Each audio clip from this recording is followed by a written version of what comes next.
Welcome to the Academy of Sleep, your peaceful haven for calming lectures designed to help you drift off to sleep. I'm Mellow Matt, your soft-spoken narrator with a love for quiet stories, gentle facts, and late-night wonder. I'll be here to guide you into rest, one sleepy lecture at a time. If you enjoy our bedtime journeys and would like to support the channel, you can treat me to a warm virtual brew via Buy Me a Coffee. The link's in the description. Now settle in, take a deep breath, and enjoy tonight's lecture. Lost Civilizations of Central America, the Rise and Fall of the Maya, Aztec, and Olmec Worlds.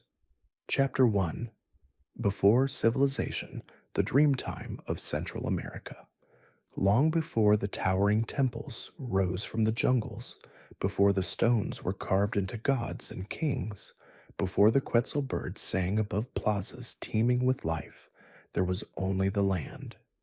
A wide and breathing land, green and humid, shaped by fire and rain. Mountains burst skyward like ancient sleeping beasts, while thick jungles draped themselves over their backs like emerald cloaks.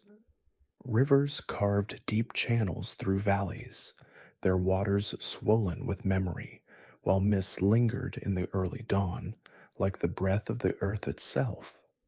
The land was alive. It whispered through rustling leaves and chirping insects. It moved in the slow rhythm of the stars above and the roots twisting beneath the soil. Long before cities and kings, before calendars and conquest, there were people, not many, and not yet bound to cities or states. They were nomads, our early wanderers, small bands of men, women, and children who followed the seasons, who listened to the land and learned its moods. They fished in rivers and hunted in forests. They plucked fruits from trees and watched the skies with wonder.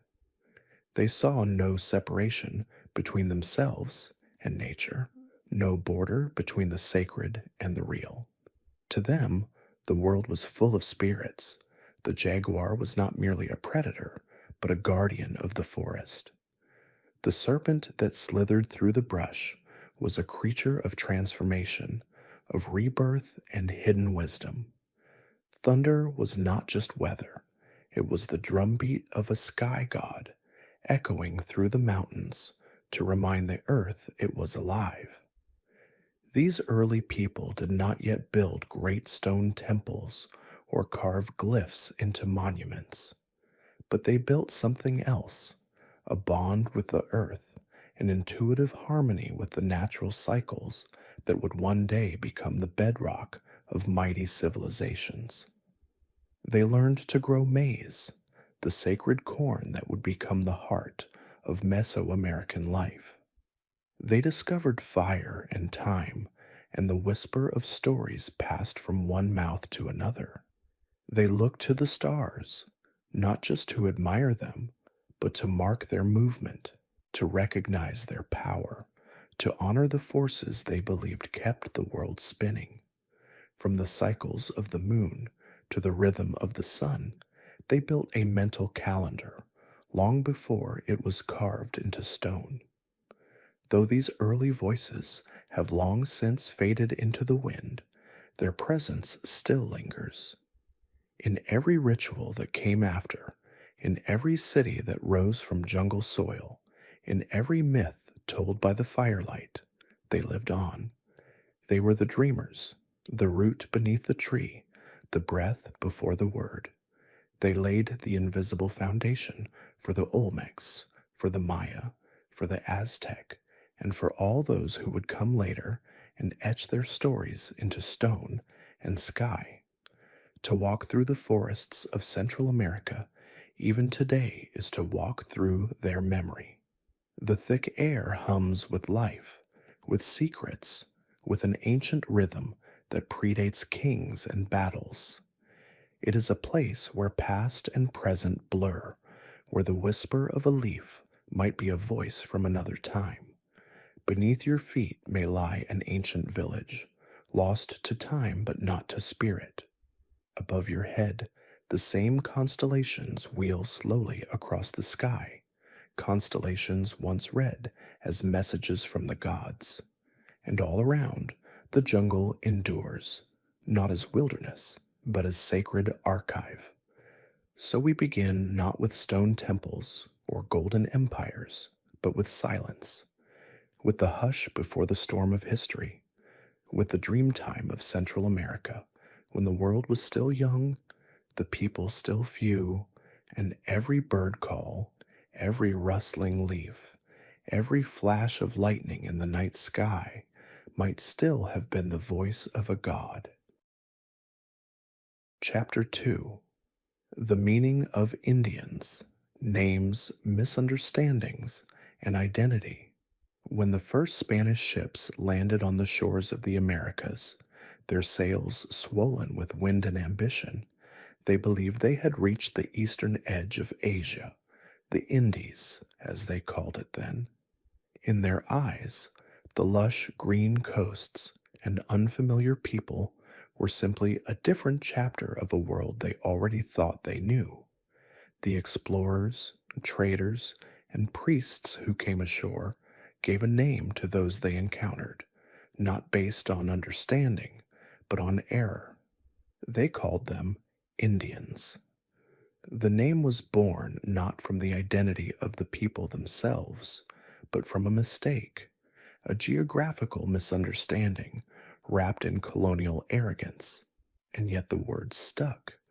It echoed across centuries, across maps and treaties and textbooks, used to describe millions of people whose cultures, languages, and histories were as vast and diverse as the land itself.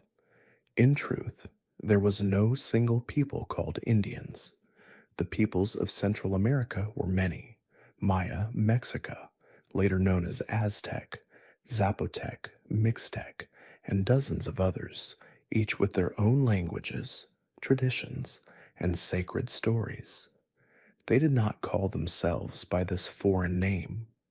The Maya did not recognize the term, nor did the Nahua-speaking peoples of central Mexico. They knew who they were. They had names for their lands, their gods, their kin. The concept of being part of a single race, labeled by outsiders, was alien. But when colonizers drew lines on maps and passed laws from across the ocean, the word Indian became a box, a single label into which all were forced, regardless of their truth. Over time, the word grew heavy with history. It was used to justify conquest, to define people as less civilized, less human. It carried the weight of erasure, of cultures burned, voices silenced, temples torn down, and languages pushed into extinction. In many places, it became a word of sorrow. And yet, like all things that survive centuries, it also evolved. In some countries, Indian became a term reclaimed by communities who found strength in unity, who wore it like armor, who filled it with pride. In others, it was discarded altogether in favor of indigenous, or native, or better still, the actual names of the people themselves. In Central America today, you will hear many terms. You may hear Maya, still spoken by their descendants who live and breathe in modern Guatemala, Belize, and southern Mexico. You may hear Nahua, Zapotec, Totonac, Chontal, or others, words tied to living cultures that were never lost, only forced to adapt. These are not remnants. These are not ruins. These are not echoes. They are living voices in the present, speaking ancient words beneath modern skies. To understand these civilizations, it is important to recognize the power of names. A name is not just a word, it is a declaration of existence. A name says, "We are here." We remember who we are. To call someone by the wrong name is to misplace them in the story. And for too long, history books written far away have misnamed the peoples of these lands, simplifying their complexity into a single, misapplied term. But behind every generalization, there are truths, and within those truths, the chance to see with clearer eyes. So, in this journey through the past, we must pause and listen. We must ask what people called themselves, what names they whispered to the stars, what words they carved into stone. And though the term Indian may still appear in titles and records, it should be read with context, as a relic of another time, not as a final word. We must learn to see not a single people, but a vast and varied mosaic of nations, each with its own voice, story, and sacred path. Perhaps the greatest act of respect we can offer is simply to listen to the languages still spoken in the markets of Oaxaca, to the songs sung during festivals in Yucatan villages, to the storytellers who carry ancient myths on the tips of their tongues, passing them from one generation to the next. In those stories, the names are still alive, not written in error, but spoken with pride. Chapter 3: The Olmecs, Stone Faces in the Mist, long before the grandeur of Teotihuacan, before the rise of the Mayas' astronomical cities and the blood-stained temples of the Aztecs, there was another people, older, more mysterious, and yet foundational to the civilizations that would follow. They were the Olmecs, and though their name is a modern invention, applied by scholars centuries after their fall, their influence still lingers in the very bones of Mesoamerican culture.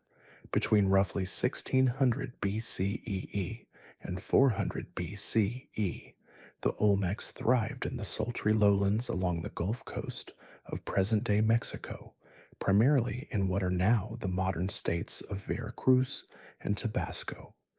There, in the steamy wetlands and winding rivers of a land both lush and treacherous, they carved their lives from jungle and clay.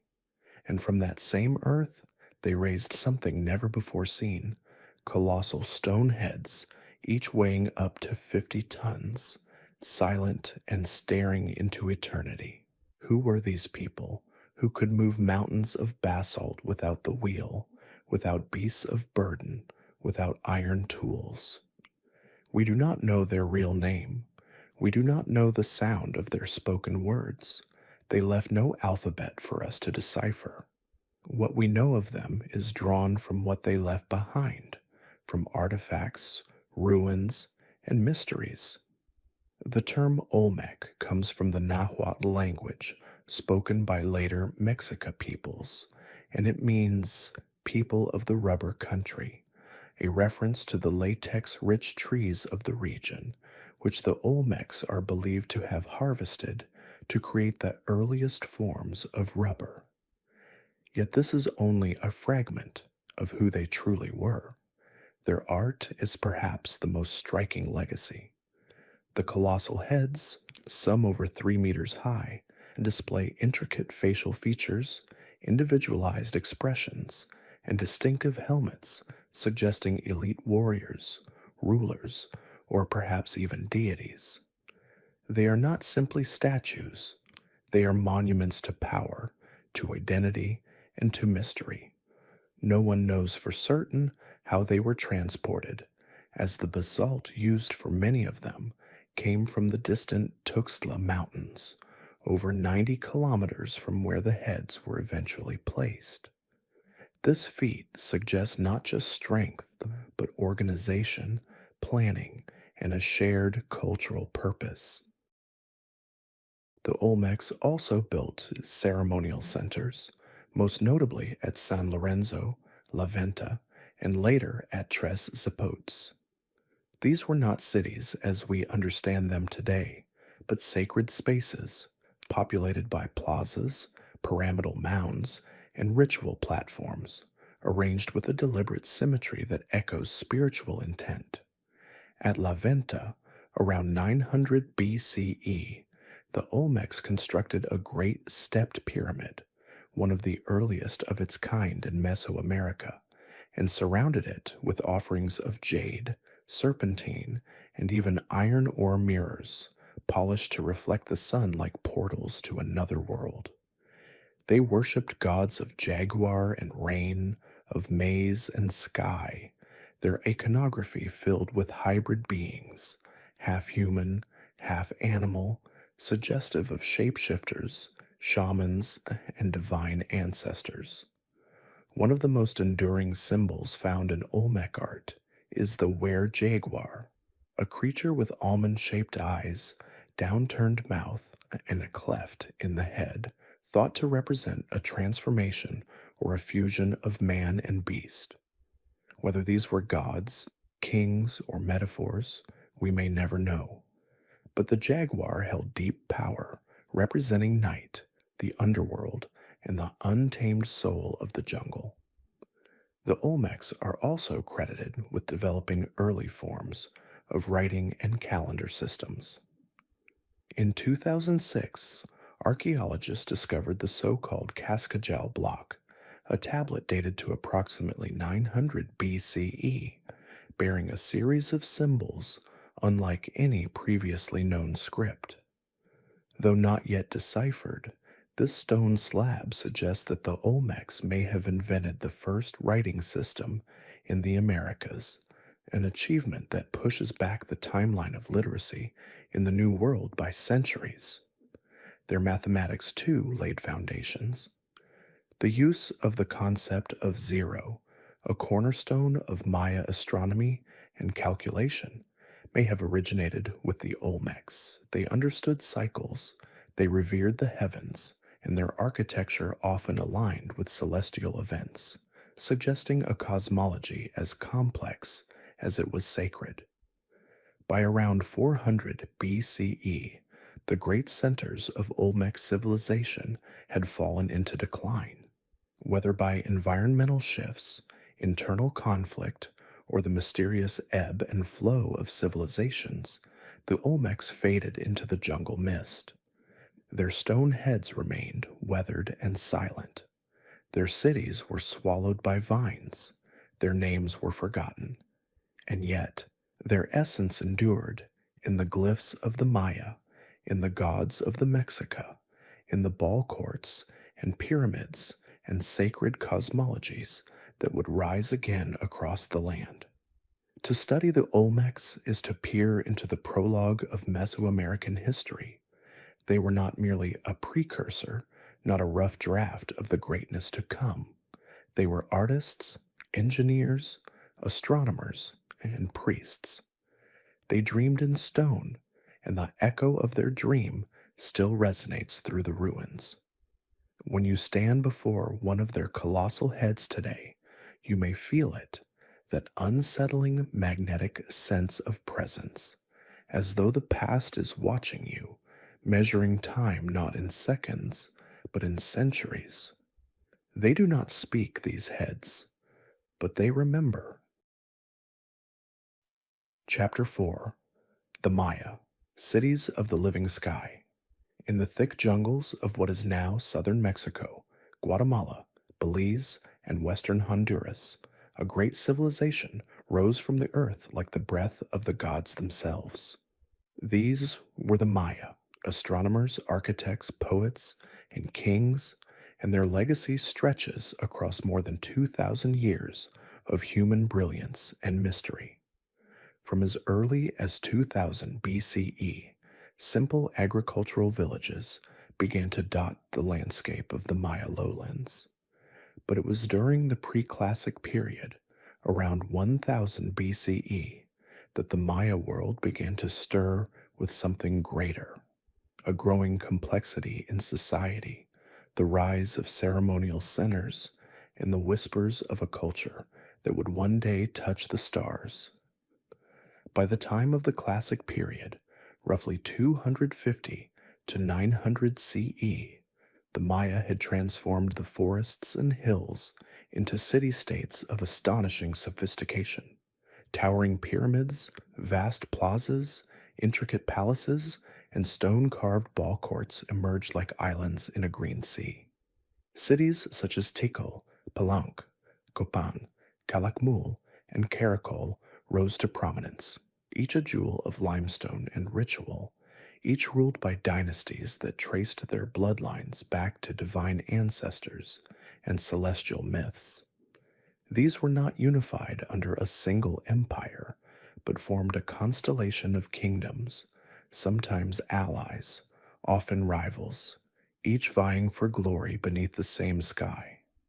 At the heart of Maya life was time, not just as a measure of moments, but as a sacred force.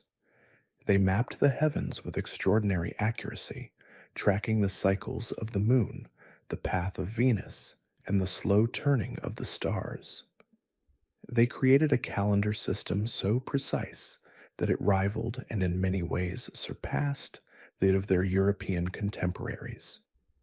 Their long count calendar began with a mythic creation date, August 11th, 3114 BCE, and from there counted forward through Baktuns and Katuns, measuring time in vast arcs of divine motion. Their ceremonial life was built around this calendar, marking moments of transformation, eclipses, harvests, and holy days with sacrifices and celebration. The Maya writing system, a complex mix of pictographs and syllabic signs, remains one of the most visually beautiful scripts ever devised. Carved into stelae, painted onto ceramics, and inscribed in bark paper codices, these glyphs recorded everything from dynastic histories to mythological tales and astronomical observations. The rediscovery and decipherment of these glyphs in the 20th century has allowed modern scholars to finally read the words of long silent kings and scribes. In these texts, we hear the voices of rulers like Pakal the Great of Palenque, who reigned for 68 years until his death in 683 CE, and whose tomb, discovered deep beneath the temple of the inscriptions, remains one of the most stunning archaeological finds in the Americas. But the Maya world was not all temples and timekeeping. It was alive with color, ritual, and the everyday rhythm of life. People grew maize, beans, squash, and cacao. They fished and hunted and traded across hundreds of kilometers. Their marketplaces buzzed with textiles, obsidian blades, jade jewelry, and finely painted pottery.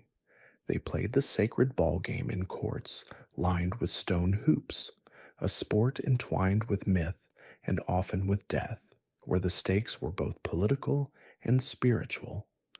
They bathed in cenotes, natural sinkholes they believed were portals to the underworld, and honored the spirits that dwelled beneath the earth. Their pantheon was vast and intricate. There were gods of maize and rain, of death and rebirth, of writing, of the sun, of the moon, of Venus. The great feathered serpent god, Kukulkan, a later Maya form of the deity Quetzalcoatl, was both sky and earth, wind and wisdom. Rituals were frequent and layered, ranging from bloodletting by kings to human sacrifice, acts believed to nourish the gods and maintain the cosmic balance. Life, death, and the sacred were woven into one cloth, inseparable and eternal. Despite their achievements, the great cities of the southern lowlands began to decline around the 9th century. By 900 CE, many once mighty centers were abandoned. The reasons remain debated: environmental exhaustion, warfare, drought, internal strife, or perhaps a slow unraveling of the delicate balance between man and nature. Yet this was not the end of the Maya people. Far from vanishing, they simply moved.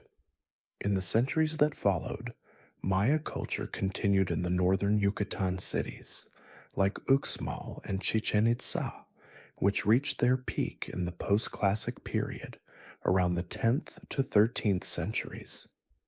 Even when the Spanish arrived in the 16th century, Maya cities were still alive, still resisting. The last independent Maya kingdom, the Itzá of Tayasal in modern-day Guatemala, was not conquered until 1697, and today, millions of Maya descendants still live in Central America, speaking the languages of their ancestors, practicing traditional medicine, weaving with sacred patterns, and honoring the land that gave rise to their civilization. To walk the plazas of Tikal or the halls of Palenque is to stand in the presence of genius. Their cities were not merely built, they were composed like symphonies, aligned to the stars, echoing with ritual and meaning. Their knowledge was not abstract, it was lived, sung, etched into every wall, every step, every glimpse of the heavens above. The Maya dreamed in numbers, in stars, in stone, and in time itself. And though centuries have passed, their voice is not silent. It lives in the jungle, in the language of their children, in the calendar that still turns, and in the timeless hum of a civilization that once lived in harmony with the sky. Chapter 5: The Aztec Empire, Blood, Gold, and the Sun God. In the high valley of central Mexico, encircled by volcanic peaks and the shimmering waters of ancient lakes, rose one of the last and most dazzling civilizations of Mesoamerica, the Aztec Empire. Though they called themselves the Mexica, it is by the name Aztec, a term derived from their mythical homeland of Aztlan, that history most often remembers them. Their story is a saga of vision, migration, prophecy, conquest, devotion, and ultimately tragedy. And though their empire lasted scarcely more than 2 centuries, its legacy still haunts the stones of Mexico City and the memory of a world transformed by both glory and grief. The origins of the Mexica are cloaked in myth and migration. According to their own chronicles, they came from a land far to the north, a place of white herons and sacred waters called Aztlan. Around the 12th century CE, they began a long journey southward, guided by omens and divine signs. They were not a mighty people then, but wanderers, often looked down upon by the more established city-states of the Valley of Mexico. Yet they carried with them a burning belief in their destiny and the favor of a fierce and demanding deity, Huitzilopochtli, the hummingbird of the south, god of war and the sun. In 1325 ACE, after generations of wandering, they found the sign they had long awaited, an eagle perched on a cactus, devouring a serpent.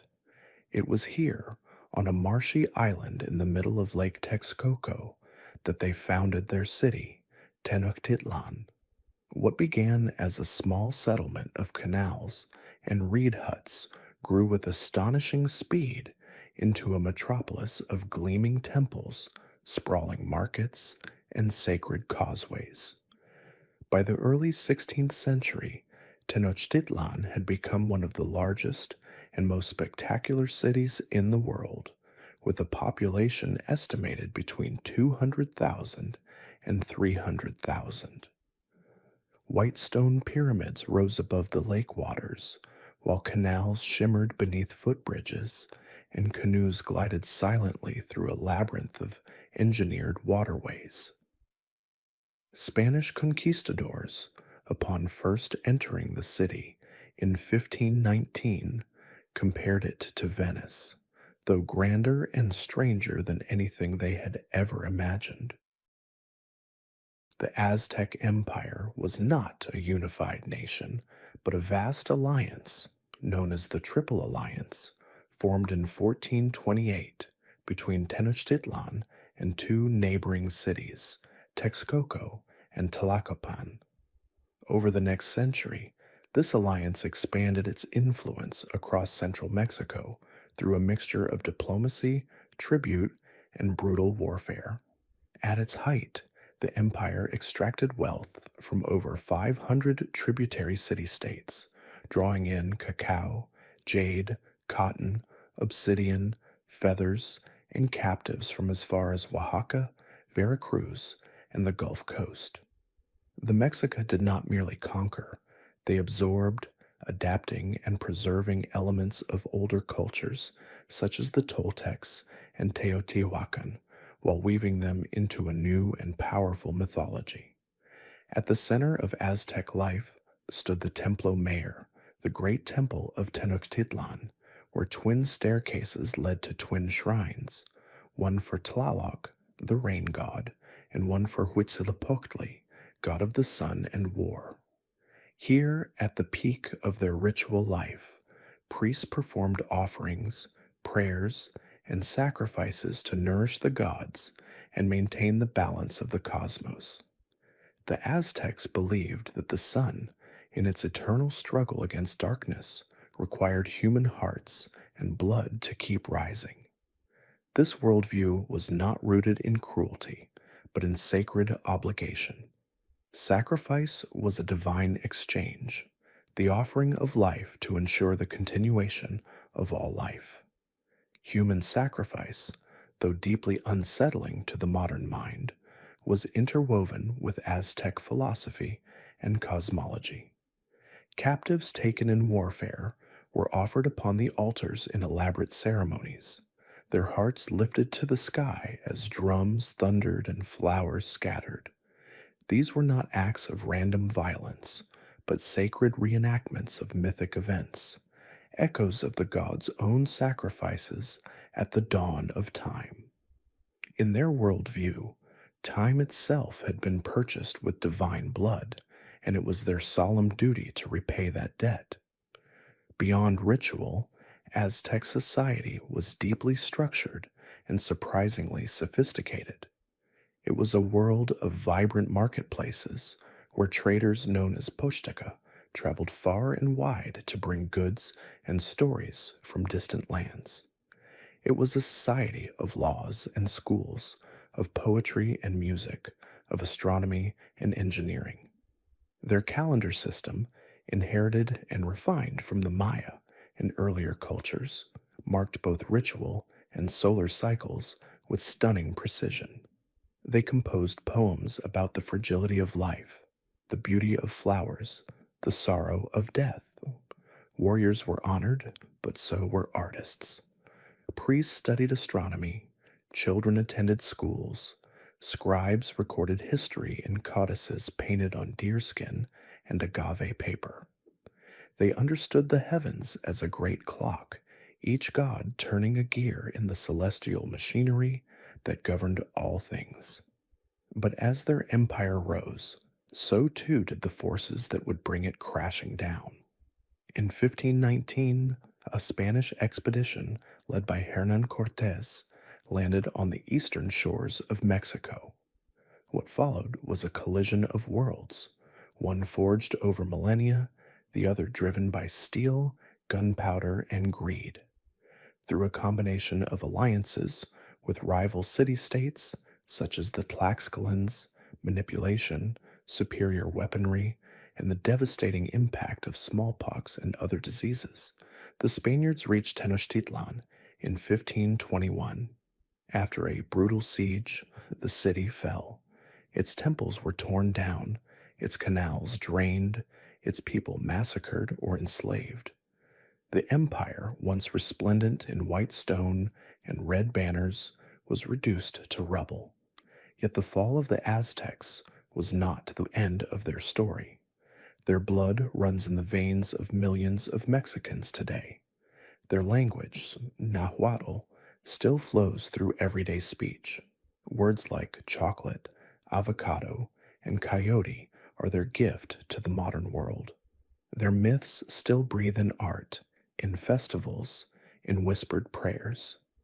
Their gods, though toppled from their pyramids, were never forgotten. Tenochtitlan lives on beneath the streets of modern Mexico City, buried but not erased. And when the sun rises over the Valley of Mexico, casting its golden light across the mountains and ruins, it does so over the memory of an empire that once believed the cosmos depended on its devotion. An empire of warriors and weavers, astronomers and priests bound by sacred blood to the path of the sun. They rose swiftly, they fell suddenly, and yet, in the silence between two heartbeats, they remain. Chapter 6: Gods and Myths, Sacred Stories of Central America. In the ancient civilizations of Central America, the line between myth and reality was not a boundary, it was a bridge. Every tree, every star, every ripple in a pond was believed to echo a deeper truth. The universe was not a stage of random chaos, but a living, breathing order, one filled with gods who walked among mortals, who birthed the world, destroyed it, and began again. The stories of the Maya, the Mexica, Aztecs, and the older peoples before them were not merely legends, they were instruction, memory, prophecy, and prayer. They were the heartbeat of the cosmos. In Maya mythology, the world had not begun just once, but many times. The sacred text known as the Popol Vuh, recorded by the Quiche Maya in the 16th century, tells us of earlier worlds created and destroyed before our own. In these sacred cycles, gods fashioned humans from mud, who dissolved in the rain, then from wood, who lacked souls and were swept away by a great flood. Only the third attempt, shaping humanity from sacred maize dough, created beings worthy of the gods' attention. Maize, the lifeblood of Mesoamerica, was not simply food, so it was origin. To eat it was to consume the flesh of the divine. To plant it was to mimic the act of creation. Among the oldest and most revered deities in the Maya pantheon was Itzamna, a god of sky and knowledge, associated with writing, medicine, and the act of creation itself. His consort, Ixchel, goddess of the moon, childbirth, and weaving, presided over the cycles of fertility and water. The Maya believed the world was structured like a great ceiba tree, with its roots in the underworld, Xibalba, its trunk in the mortal world, and its branches reaching into the celestial realm. Each layer was inhabited by different spirits and gods, and all were interconnected by sacred energy. Time itself was alive, a force governed by the gods, turning endlessly in great cycles measured by their calendar system, including the Tzolk'in, 260 days, and the Hab, 365 days, which interlocked like gears to shape the destiny of all things. The Mexica, too, believed in a cosmos forged through sacrifice and rebirth. Their gods were many, but none more central than Huitzilopochtli, god of the sun and war, whose rise each morning was seen as a triumph of light over darkness. In their creation story, the earth goddess Coatlicue, she of the serpent skirt, became miraculously pregnant with Huitzilopochtli, but her other children, the moon and stars, conspired to destroy her. As they attacked, Huitzilopochtli sprang forth from the womb fully grown and armed, slaughtering his siblings and flinging them into the sky. Thus, the sun was born in violence, and the stars were cast into eternal retreat. To keep the sun alive, the gods required human blood, the fuel of celestial motion. The sacred calendar was filled with feast days, dedicated to gods such as Tlaloc, god of rain and fertility, whose blue-painted priests called down storms with rituals held deep in the mountains or by sacred springs. Children, often chosen for their innocence, were offered in tearful sacrifice during times of drought. for the Mexica believed that the sound of crying was especially pleasing to Tlaloc. Meanwhile, Quetzalcoatl, the feathered serpent, stood as a symbol of balance, a bringer of knowledge, wind, and renewal. He was said to have created humanity by descending into the underworld, gathering the bones of the dead, and sprinkling his own blood upon them to spark new life. In some traditions, he was expected to return, a prophecy that may have shaped the tragic reception of the Spaniards by Emperor Moctezuma II in 1519. Mistaking Cortes as the returning god, the Mexica hesitated and history turned its blade. In both Maya and Mexica belief, the universe was cyclical, not linear. The world had been created, destroyed, and recreated over and over. The Aztecs believed we now live in the fifth sun, a world born after 4 previous ages were consumed by jaguars, hurricanes, fire, and floods. This current world, they feared, would one day end in earthquakes, as foretold by prophecy. Their great calendar stone, carved in the late 15th century, bears the visage of the sun god at its center, surrounded by symbols of the 4 past destructions, a cosmic clock ticking toward inevitable rebirth. Myth was not confined to temples and rituals, it lived in daily life. The weaver, repeating patterns passed down for generations, echoed the design of Ixchel's loom. The farmer planting maize followed the footsteps of the hero twins from the Popol Vuh, who battled the lords of the underworld to bring fertility and light to the surface world. Even the games played on sacred ball courts were reenactments of mythic battles, the ball a symbol of the sun, the court a reflection of the cosmos. To lose the game was not to lose points. It was to offer one's life in honor of the gods, to become part of the eternal balance. Dreams, too, were sacred. The Maya kept day signs to interpret fate, naming children according to the moment of their birth, weaving their lives into the larger pattern of divine order. Shamans acted as messengers between the worlds, ingesting hallucinogenic mushrooms or morning glory seeds to pierce the veil and return with knowledge from gods and ancestors. Caves were seen as sacred wombs, entrances to the underworld, and rituals were held deep within their echoing halls, lit only by flickering torches and the whisper of wind through stone. To modern minds, these myths may seem surreal, dark, or distant, but for the peoples of Central America, they were a language of truth, encoded in metaphor, shaped by centuries of memory. The gods were not faraway beings. They were the mountains, the rains, the jaguar's roar in the night, the heartbeat of the drum at dawn. Every story was a way to understand life's mystery. Every ritual was a chance to take part in the great dance of creation. And though many temples now lie in ruin, and many codices were burned by flames of conquest, the myths still breathe. They live in the patterns of Maya textiles, in the murals that adorn Nahua villages, in the names whispered to newborns, and in the shadows of the ceiba trees. They are not lost. They are only waiting, quiet and eternal, like gods dreaming beneath the skin of the earth. Chapter 7. Everyday Life, Homes, Markets, and Games.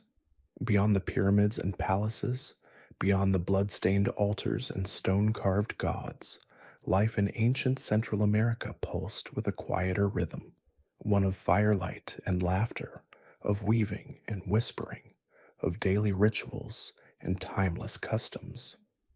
For the ordinary people of the Maya and Mexica worlds, civilization was not only a matter of grandeur and conquest. It was found in the tilled fields of maize, the hum of the marketplace, the shape of a house, the beating heart of a family. Here, amid clay floors and thatched roofs, real life unfolded, rich, complex, and beautiful in its own quiet way. In the Maya lowlands, homes were often simple but purposeful, built from local materials like adobe, wattle, and daub, with thatched palm roofs and packed earth floors. The structures were designed to breathe with the jungle heat.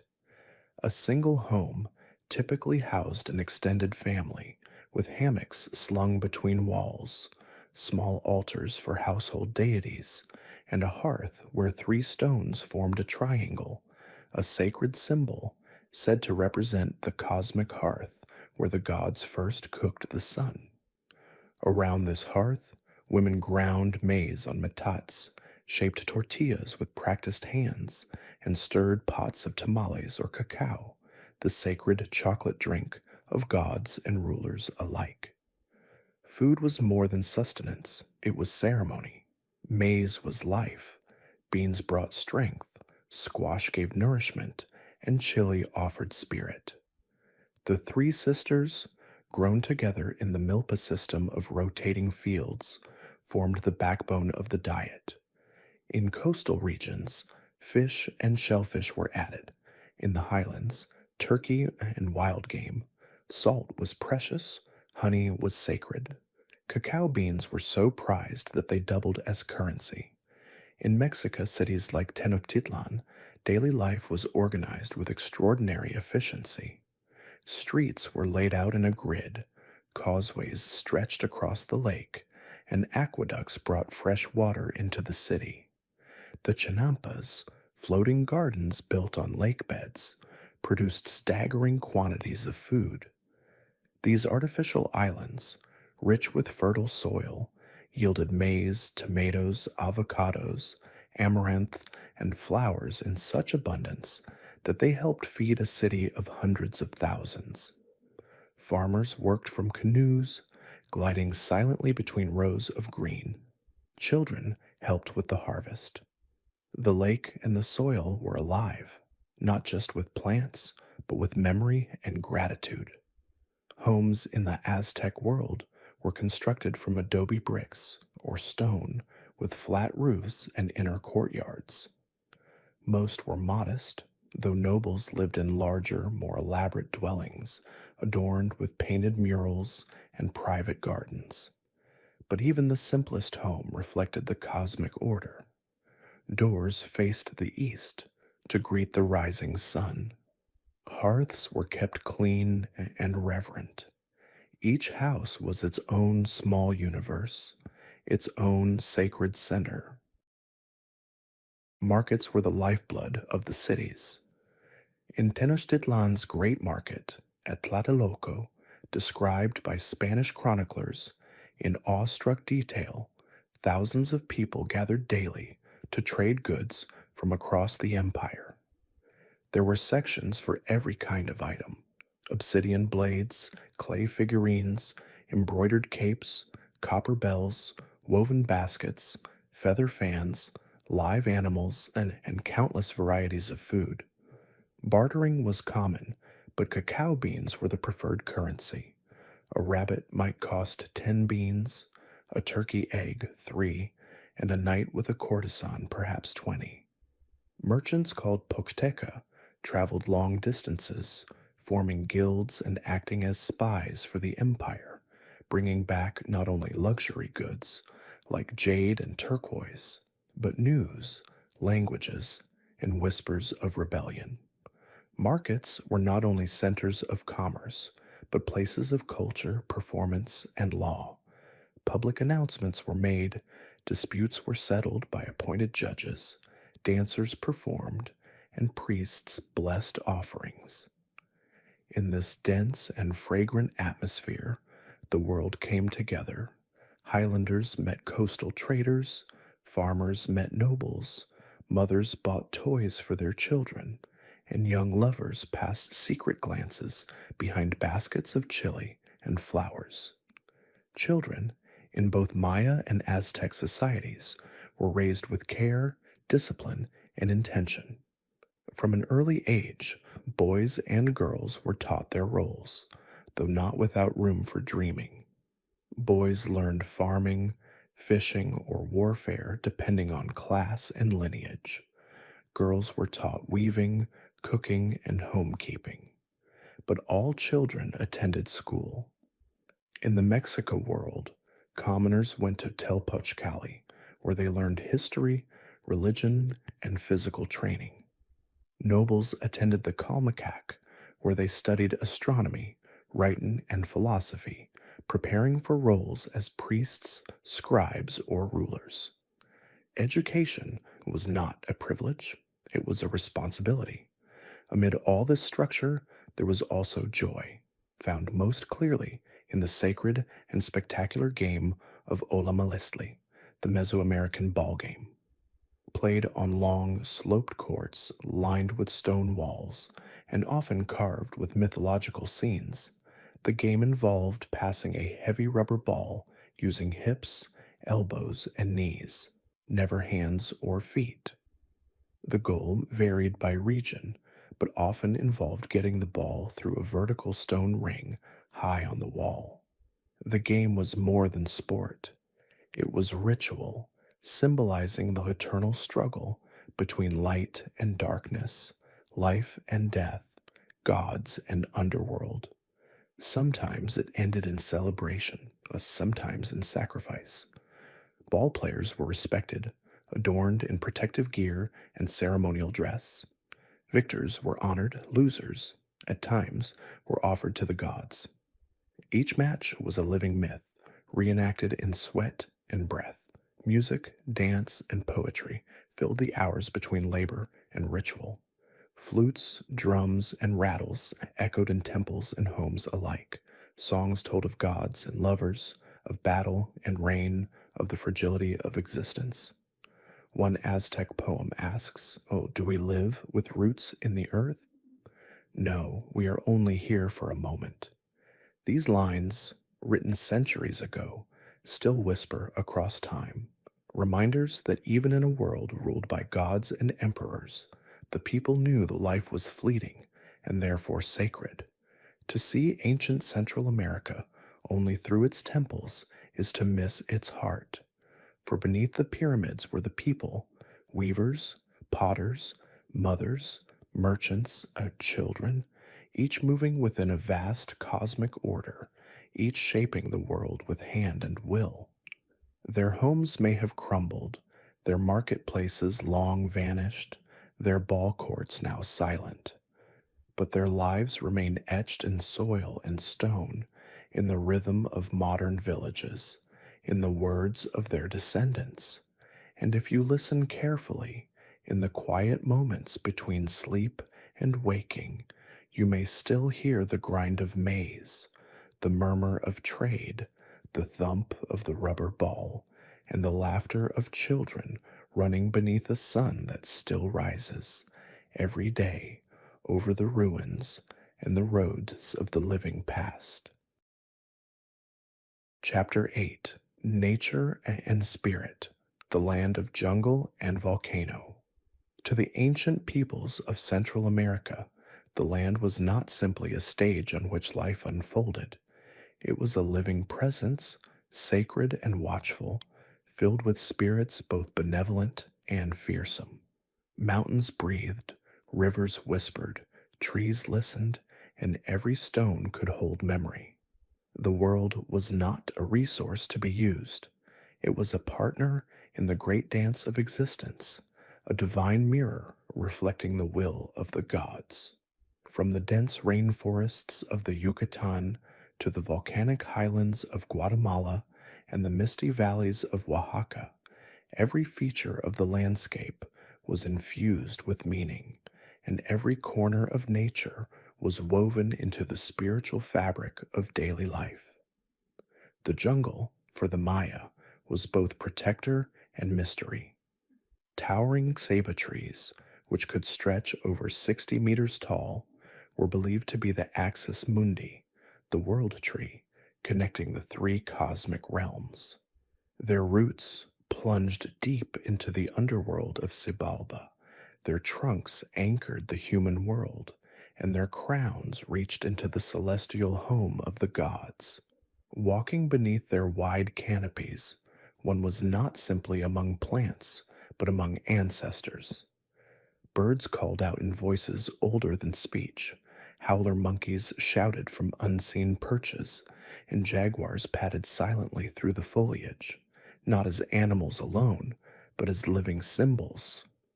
The jaguar, especially, was sacred, a creature of the night, of caves and power, associated with royalty, shamans, and the gods of the underworld. To dream of one was to be touched by something beyond. The volcanoes of Central America, always present, always smoldering, were seen as both destructive and divine.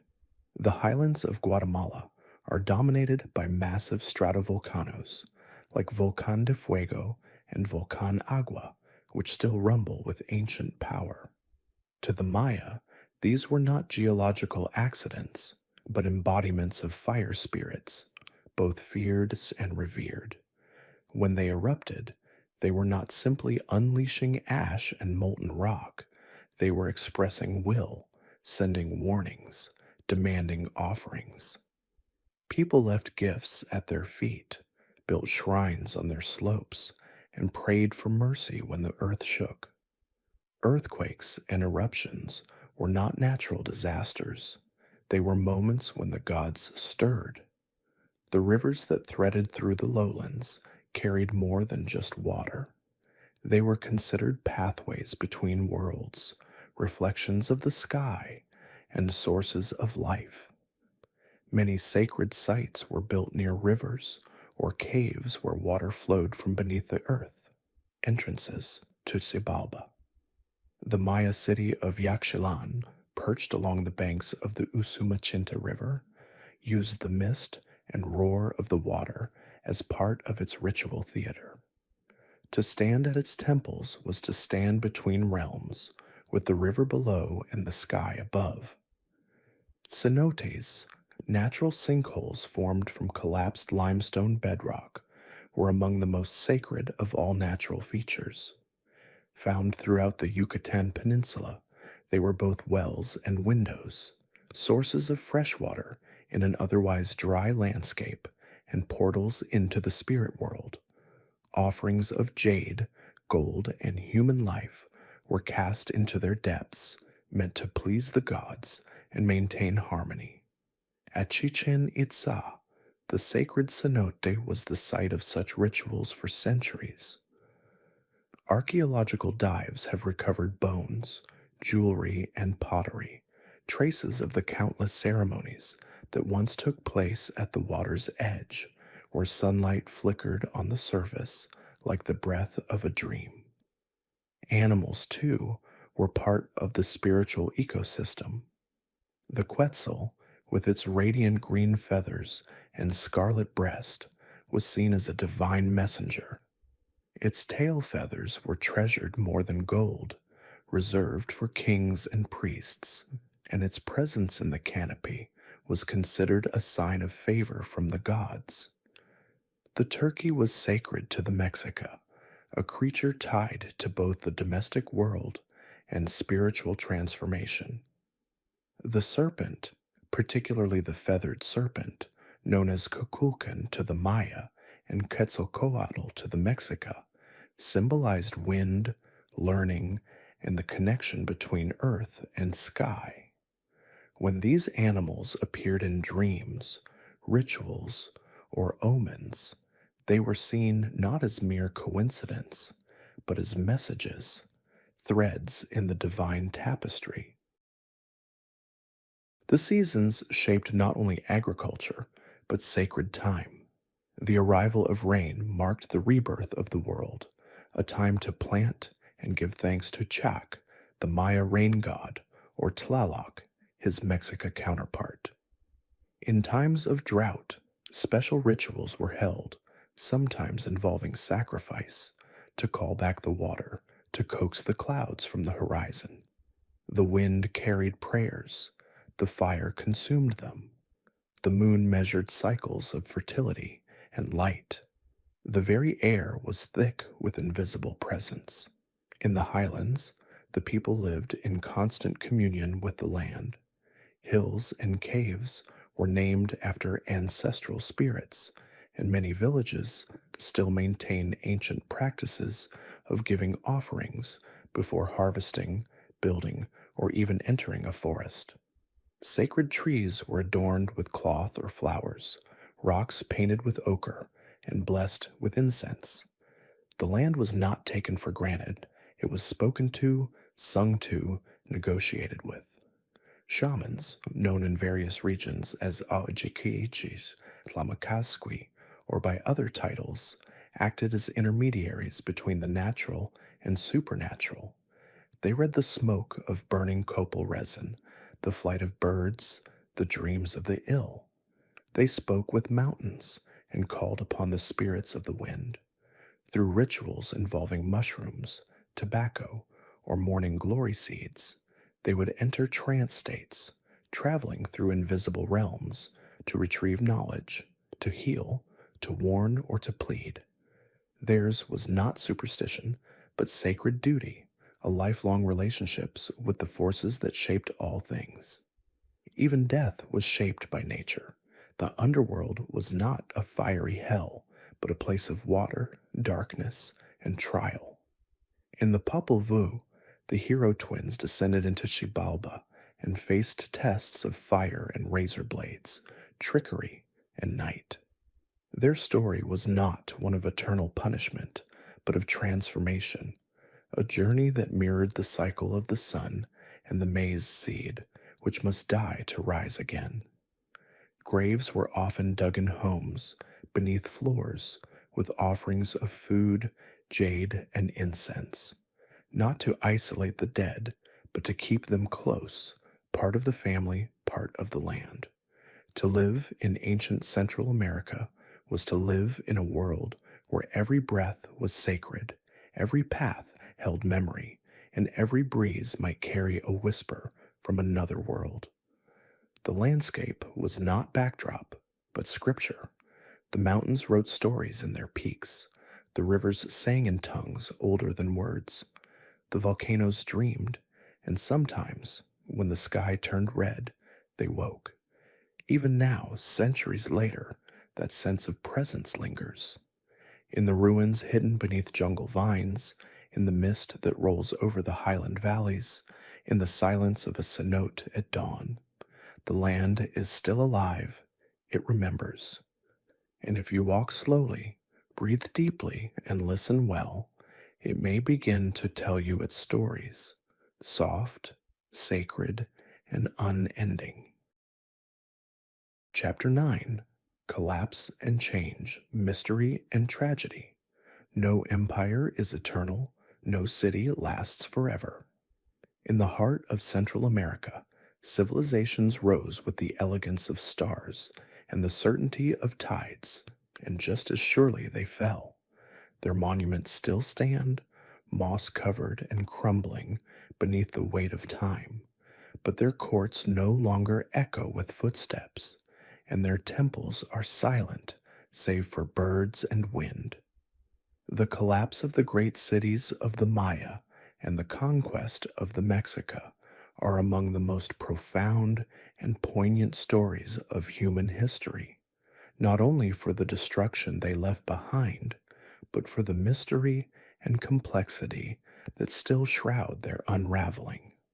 For the Maya, the decline of the great classic cities in the southern lowlands, such as Tikal, Copan, and Palenque, remains one of the great enigmas of archaeology. Between 750 and 900 CE, these once vibrant centers of power, science, and ritual began to fade. Populations dwindled, monuments ceased to be erected, and cities were slowly reclaimed by the jungle. What happened in those dark centuries is still debated. There was no single cause, no sudden disaster. Instead, it appears to have been a slow unraveling, the convergence of many crises. Environmental degradation may have played a role. The Maya relied heavily on intensive agriculture to feed large urban populations. As forests were cleared and soils exhausted, the land may have struggled to sustain the people. Climate records suggest a series of severe droughts, especially during the 9th century, which would have devastated crops and strained the already fragile system. Social unrest likely followed. As food grew scarce, as temples demanded offerings the land could no longer provide, rulers may have lost legitimacy. Wars between city states escalated as desperate kings sought tribute and captives from their neighbors to satisfy gods that no longer answered. Hieroglyphic records from cities like Dos Pilas and Quirigua describe an age of constant warfare, one of fire and abandonment, where alliances crumbled and dynasties were extinguished. Yet while the southern cities declined, the Maya people themselves did not vanish. Instead, they adapted. In the northern Yucatan, new centers like Uxmal, Mayapan, and Chichen Itza rose to prominence during the post-classic period, from roughly 900 to 1200 CE. These cities continued the tradition of monumental architecture and ritual, though their styles and politics shifted. The Maya world had not ended, it had evolved. By the time the Spanish arrived in the early 16th century, Maya city-states were still active, though politically fragmented. The Kaqchikal, the Quiche, and others held sway over the highlands of what is now Guatemala. They fought one another as fiercely as they would the new invaders. The final blow came not in a single moment, but in wave after wave. Steel and fire, smallpox and musket, deception and siege. The last independent Maya kingdom, Nojbeten, ruled by the Itza, fell in 1697, more than 170 years after the fall of the Mexica capital. It was one of the longest resistances in the Americas. The collapse of the Aztec Empire came far more swiftly, a tragic flash of misunderstanding, ambition, and catastrophic timing. When Hernan Cortes landed on the Gulf Coast in 1519, he was welcomed not with spears, but with curiosity. Emperor Moctezuma II, informed of the strangers' arrival, saw them through the lens of prophecy. There had long been a belief, perhaps poetic or political, that the great god Quetzalcoatl would return from the east. Some say Moctezuma mistook Cortes for the god himself.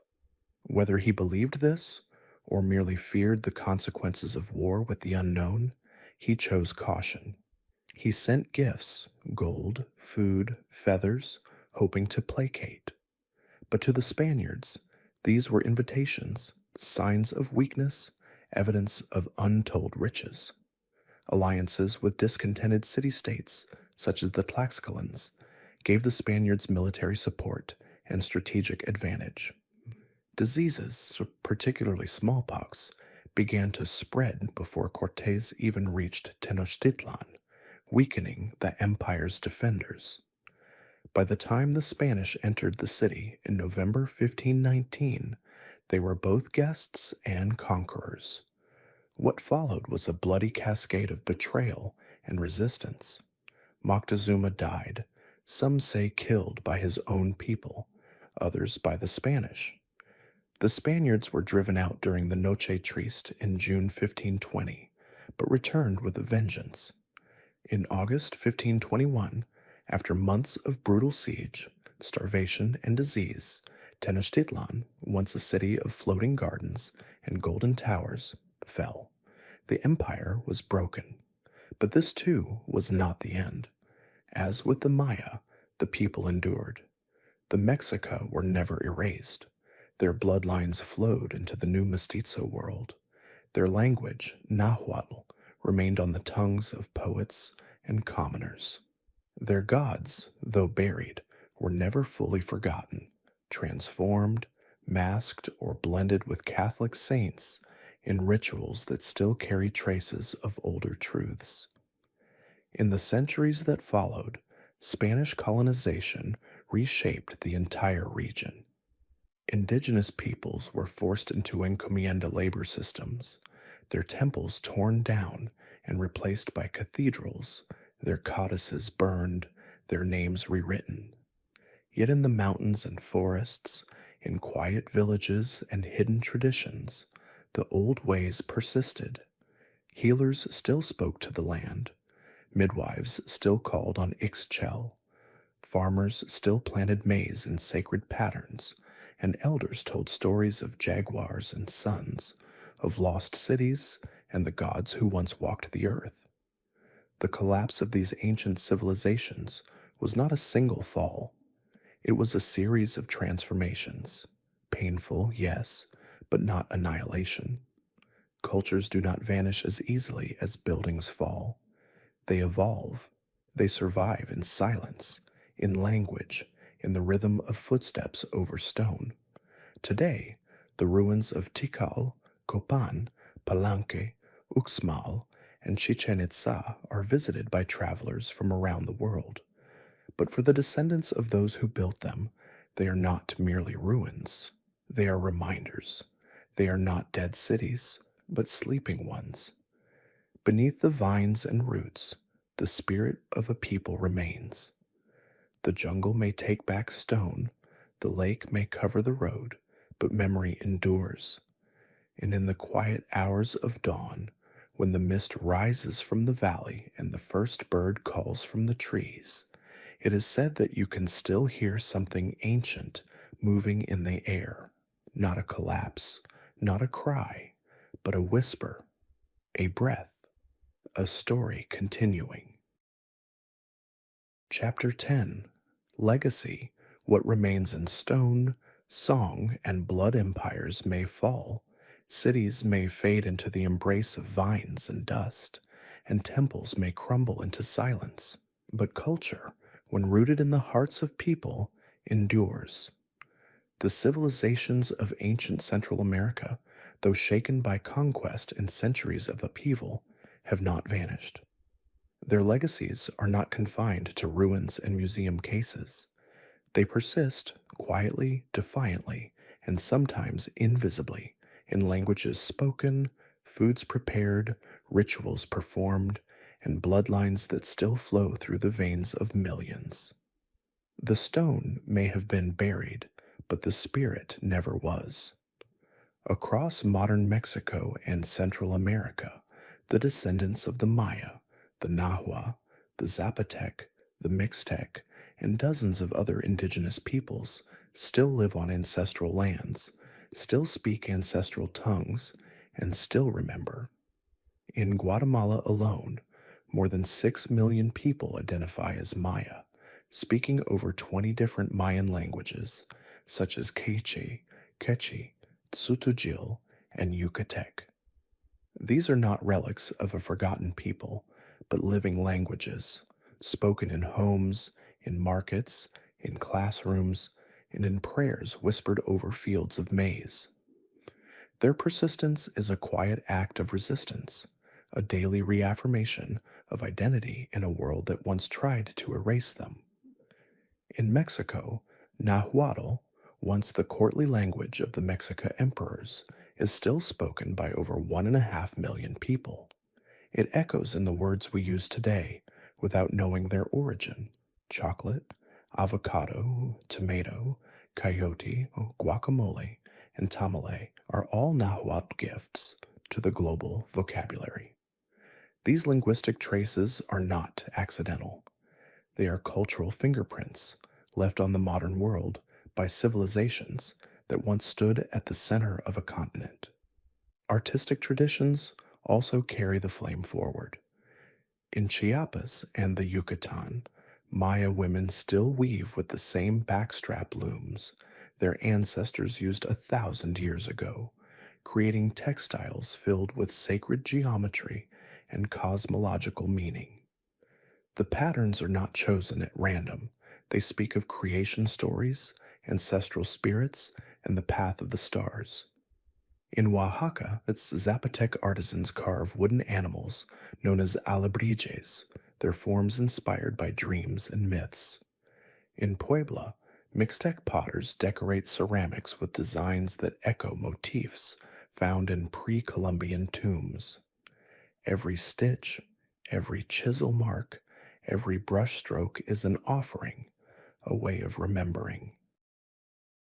Rituals, too, endure, though sometimes transformed through the lens of Christianity. In the highlands of Guatemala, Catholic saints are often dressed in Maya regalia, their images housed in chapels beside altars where copal incense still burns. The ancient Day of the Dead, once a Mexica and Maya ritual of honoring ancestors, has merged with All Souls' Day into a vibrant festival of marigolds and candles, food offerings, and family gatherings. It is both a celebration and a solemn rite, a conversation between the living and the dead, a bridge across centuries. In music and dance, ancient rhythms still pulse. Drums and flutes echo in festivals, just as they once did in royal courts. In ceremonies across the region, spiritual guides known as Ajikij perform fire rituals, reading the sacred calendar and calling on the energies of the 20-day signs of the Cholquichi, the ancient Maya count of days. These are not reenactments, they are continuations. Even in cities built over the bones of ancient capitals, the past rises. Mexico City, sprawling and electric, stands atop the ruins of Tenochtitlán. Beneath its streets lie the remains of the Templo Mayor, uncovered and partially restored in the 20th century, where tourists and locals now walk among the very foundations of Mexica faith. The Great Sunstone, mistakenly called the Aztec calendar, now rests in the National Museum of Anthropology, its weight and precision drawing thousands of eyes each day. It is not a relic, it is a presence. Scholars, artists, activists, and everyday people continue to preserve, recover, and teach the histories that were once nearly lost. In schools throughout the Yucatan, children learn to read in Maya as well as Spanish. Community radio stations broadcast in indigenous languages. Archaeological teams, often working alongside local communities, uncover lost cities with satellite imaging and LiDAR, revealing new temples, roads, and settlements hidden beneath jungle canopies. With every discovery, the story expands. But the most enduring legacy lies not in what was built, but in how people lived and understood their world. These ancient civilizations saw time as sacred, not linear, but cyclical. They understood that humans were not masters of nature, but threads in a vast web of life. They honored the maize seed, the rising sun, the voice of thunder in the hills. Their myths spoke of balance, sacrifice, and rebirth. Their cities were aligned with the stars not out of superstition, but reverence. They believed that every action had meaning, that the universe listened, and that the human soul was part of something immense and eternal. Today, in an age of speed and noise, their wisdom still hums quietly beneath the surface, reminding us to look up at the sky, to plant with care, to remember the stories of those who came before. The legacy of the Maya, the Mexica, and their predecessors is not a chapter that has closed. It is a thread that continues, in stone, in song, in blood, and it waits for those who are willing to listen. Chapter 11. If you visit today, walking among ghosts and wonders, if you walk today among the ruins of Central America, you do not walk alone. The stones beneath your feet, remember, the wind that moves through broken archways, and overgrown stairways carries whispers that belong to other centuries. The birds that circle the temples have flown over them for 1,000 years, and the trees that grow from once polished courtyards have wrapped their roots around forgotten stories. To visit these places is not merely to travel across space, but across time, to step softly into a world that still breathes beneath the surface. Begin your journey in the Yucatan Peninsula, where Chichen Itza rises like a mirage from the flat jungle. The Temple of Kukulkan, also known as El Castillo, stands at the heart, a perfectly symmetrical pyramid designed to honor the cycles of the sun. On the equinoxes, as the light tilts and shadows fall, a serpent made of sunlight appears to slither down the temple's northern staircase, aligning with a carved serpent's head at its base. This is not a trick of the eye. It is architecture as astronomy, as ritual, as devotion. As you climb the steps, though climbing is now prohibited to preserve the site, you might feel the same awe that once moved priests to stand at its summit, offering prayers to the sky. Nearby, the great ball court stretches longer than a football field, its walls rising high, its acoustics so perfect that a whisper at one end can be heard clearly at the other. Stand in the center and imagine the sound of drums, the scent of burning copal, and the crowd gathered to witness the sacred game where gods were honored and perhaps where lives were offered. To the west lies Uxmal, a Maya city of the Puuk Hills, where the pyramid of the magician curves in soft oval lines unlike any other temple in Mesoamerica. According to legend, it was built in a single night by a magical dwarf. In truth, it rose between the 6th and 10th centuries, its elegance showing the Mayas' mastery of geometry, balance, and sacred design. As you wander through the nunnery quadrangle, with its latticed stonework and celestial carvings, you may hear only the call of birds and the wind brushing ancient walls, but beneath the silence lies memory. In Guatemala, deep in the Petén jungle, sits Tikal, once one of the most powerful Maya city-states. Towering pyramids pierce the treetops, rising above the jungle canopy like stone ships frozen in time. Climb Temple 4, over 70 meters tall, and watch the sun rise over a sea of green, where howler monkeys call like spirits echoing across the centuries. These temples date back to the 8th century, when kings such as Yikin Chan Kawil ruled a world of diplomacy, astronomy, and sacred war. Tikal is not just a site, it is an experience, a cathedral of sky and stone, where every step draws you deeper into the past. Farther south, the city of Copan in modern-day Honduras offers something more intimate, not grand pyramids, but exquisite detail. Its stone stele, carved with lifelike portraits of kings like 18 Rabbit, Huachaclajun Uba'akewil, date to the early 8th century, their glyphs telling stories of blood and lineage, of rituals and rain.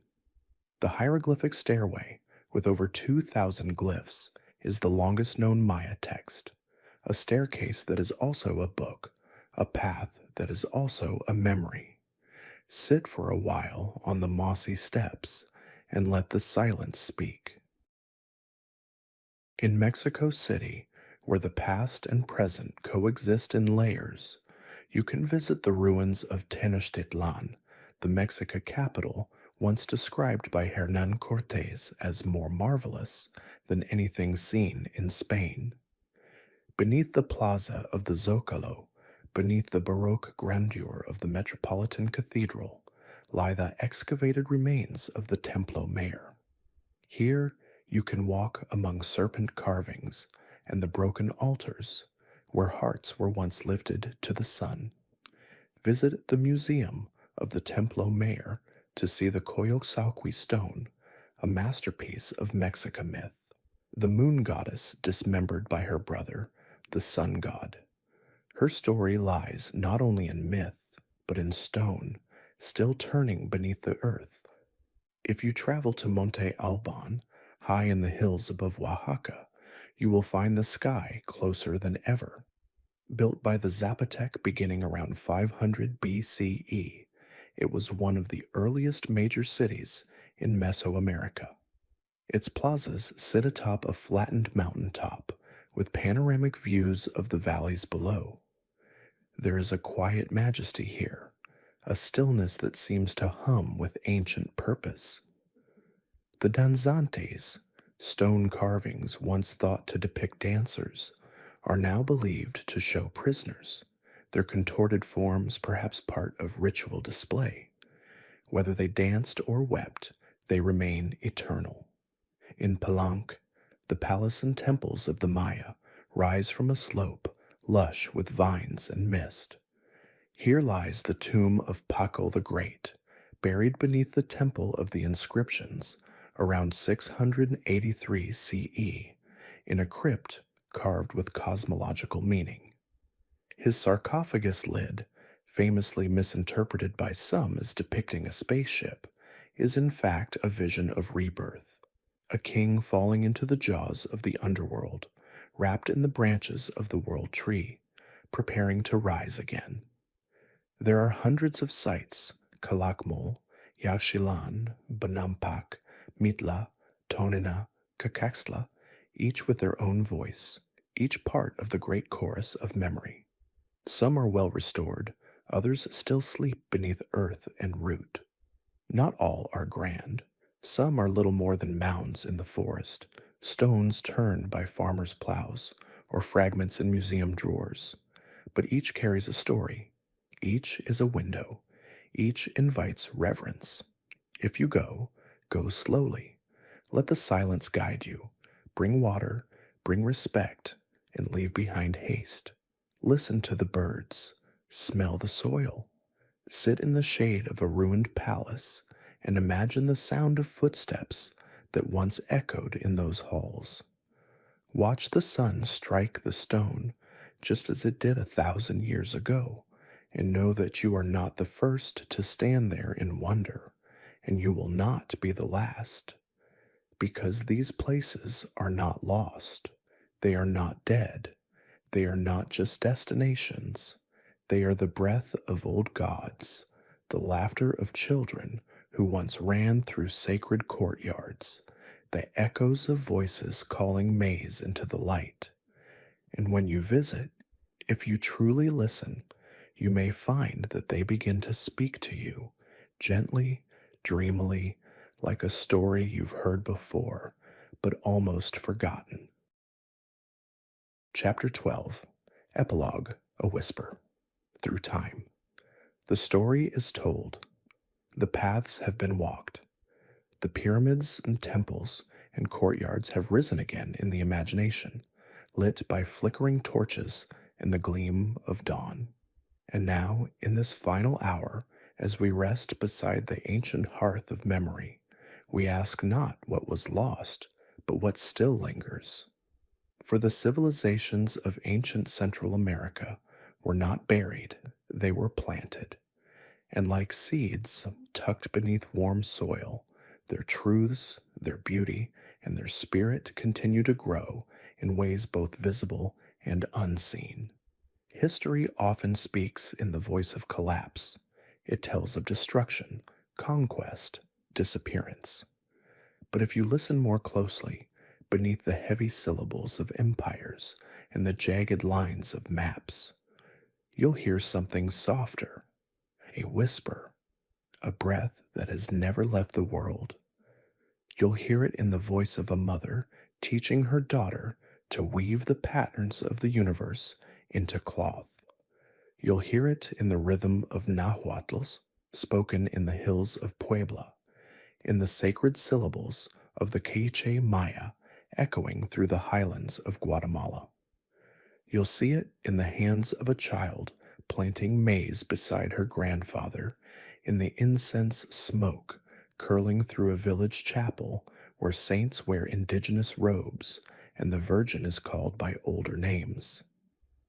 You'll feel it in your own breath if you let yourself slow down.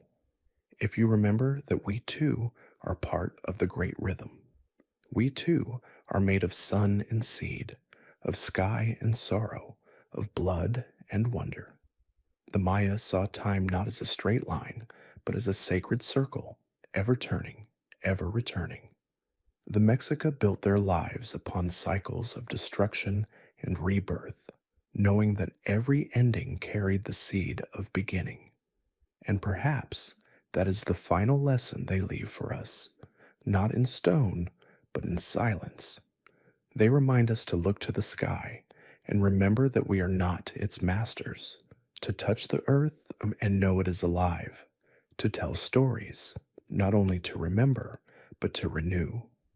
They show us that civilization is not built merely with tools, but with reverence, with connection, with care. The ruins will continue to crumble. The jungle will reclaim what it must. But the memory remains, not just in history books or in the carvings of old temples, but in those quiet, living acts of remembering, in the everyday, in the breath between words, in the pulse of the earth beneath your feet. And now, as this journey draws to a close, let yourself rest with them. Let the names linger in your mind: Tikal, Chichen Itza, Palenque, Tenochtitlán, Copan, Monte Alban. Let the stories settle like dust on your skin, soft and timeless. Let the echoes of drums and flutes fade gently into silence. You're not far from them, not really. For time, as they knew, is not a wall, but a doorway. Not a river with only one direction, but a sea, wide and circling, always bringing back what matters. And in that sea, if you listen, you will hear the voices of those who came before, not shouting, not weeping, but whispering, patient, enduring, like a dream remembered just before waking, or like a song sung not to be heard, but to be carried. So sleep now. Let your breath slow. Let the jungle close its arms around you.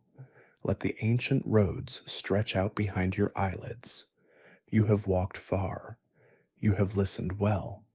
And somewhere in the great stillness between worlds, a god you've never met nods once in quiet approval and returns to dreaming. Thank you for listening. Subscribe to the Academy of Sleep to continue this journey into the world of knowledge and mysteries. Your subscription helps us create more calming lectures and keep the channel growing with peaceful, thoughtful content. And if you'd like to leave a token of kindness by the fireside, you'll find a link to buy me a coffee in the description. Until next time.